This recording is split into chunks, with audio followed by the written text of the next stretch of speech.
Hi guys, welcome back to Dimitra's Dishes. So today I'm going to teach you how to make a delicious appetizer, perfect for any party. I'm going to teach you how to make Greek style nachos. Now I didn't grow up eating this. What you're going to need is some pita bread. I like to mix it up with whole wheat and white, but I'm all out of whole wheat in my house right now, so I'm just using straight up white pita bread that we're going to continue to cut up in a little bit.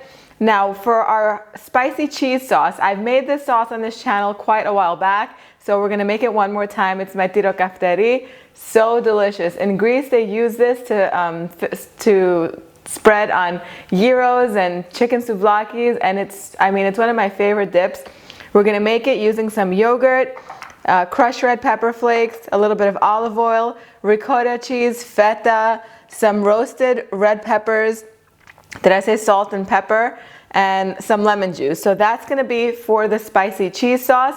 And then to top our nachos, when we're gonna bake them, we're gonna brush olive oil and some herbs on our pita bread. And then we're gonna top it with some Kalamata olives and scallions, some mozzarella cheese, and some tomatoes. So first we're gonna begin by making the sauce. While this is happening, you just want to make sure that your oven is preheated to 350 degrees, because as soon as the sauce is ready, we're going to bake our pita chips and we're going to brush them and all that kind of stuff. So make sure your oven is ready so that way you're not waiting for it. What we're going to do is we're going to basically combine all of the ingredients for the sauce together in a food processor. You don't need a lot of salt because the feta is very briny and salty, so you want to taste as you go so this doesn't get too salty. So once everything is nice and pureed and you have a nice cheesy sauce, it's ready. The only last thing to do is to check it for seasoning and see if it needs a little bit more salt. So you can cut 2 pitas at a time with a scissor and cut it into 8 pieces. All right, so now we're gonna make the herb oil that we're gonna brush on top of this. So for that we need some olive oil. We need some olive oil, some oregano, a little bit of black pepper, and then I'm going to grate a garlic clove in here, and our herb oil is going to be ready. These are going to be delicious pita chips. So now I'm just going to mix this all up with our brush, and if you notice, I didn't add any salt to this because I'm going to sprinkle salt on top of the pita chips, and that way it distributes really, really evenly. So what we're going to do, we're just going to brush each pita bread with the oil and keep going until we have them all covered. So once we've brushed every single pita bread with the herbed oil, we're going to pop this in the oven at 350 degrees for about 10 minutes or until they're nice and golden. So the pita chips baked for about 10 minutes, and then you want to let them cool for another 5 or so minutes so that way they're easy to handle and they kind of set up and get more like crispy. And then what we're going to do is on an oven-proof plate that can go in the oven, because we're going to set this under the broiler, we're going to just layer our chips all around it.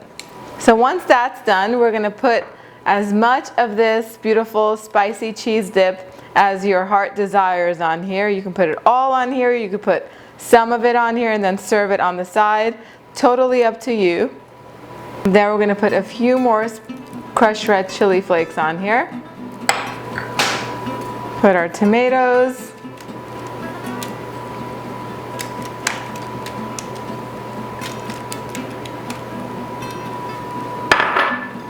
The olives. Now you could spread it all out, but since everyone in our house doesn't love olives, I'm just going to keep them here on one side.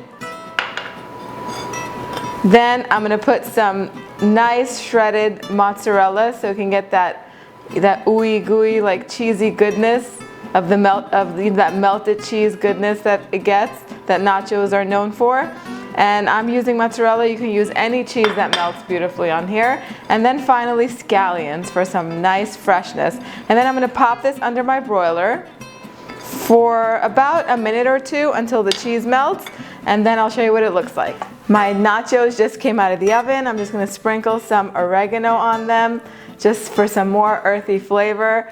They came out of the oven from under the broiler. When you're going to broil them, make sure you put your oven rack in the middle so that way there's quite some distance between the chips and the heating element of the broiler. Otherwise they'll burn really quickly. Definitely keep an eye on them. It's going to take anywhere between 60 seconds to max 90 seconds, not even at the 2-minute mark. By the time you reach the 2-minute mark, they might burn. At least all the chips on the sides might turn black, and then you're gonna have to pick them out and get rid of them.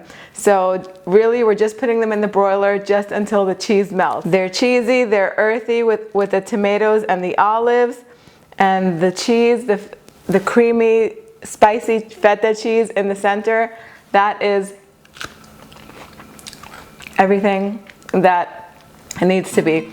Make sure you check the recipe out, www.dimitrasdishes.com. Let me know if you made them a little bit differently, what you did in the comment section down below, and I will see you guys next time. Bye everyone.